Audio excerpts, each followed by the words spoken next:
અમારી ગણતરી જે અપક્ષ કેન્ડિડેટ 30,000થી ઉપર મત લઈ જાય એવી અમારી જે ધારણા હતી એ ક્યાંક ને ક્યાંક છેલ્લે એ જાતિવાદી રાજકારણ, જાતિવાદી સમીકરણના આધારે ઠાકોર, ચૌધરી અને જે મેજર સમાજો છે એ ક્યાંક ને ક્યાંક વધારે અમારી ધારણાથી વધારે મત એ ભારતીય જનતા પાર્ટીમાં ડિવાઈડ થયા અને અંતે લોકશાહીની અંદર પ્રજા મતદારો સર્વોપરી હોતા હોય છે એટલે ક્યાંક અમારી ક્યાંક કચાશ રહી ગઈ છે, અમારી ક્યાંક નાના મોટી ક્ષતિ રહી ગઈ છે તો એને દૂર કરવા માટેના પ્રયત્નો કરીશું।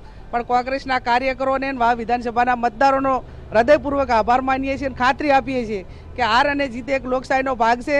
અમે હારીએ તોય લોકો વચ્ચે રહીશું, જીતીએ તો પણ લોકો વચ્ચે રહીશું। એ વાયદો અમે જે મતદારોને આપ્યો હતો એમાં અમે અત્યારે સંસદ તરીકે પણ હું ચાલું છું તો ક્યાંય કોંગ્રેસના કાર્યકરને ક્યાંય ખોટ નહીં પડવા દઈએ એની પણ આ મીડિયાના માધ્યમથી આપ સૌને ખાતરી આપું છું અને સૌનો મીડિયાનો, સૌનો કાર્યકરોનો બધાનો હૃદયપૂર્વક આભાર માનું છું।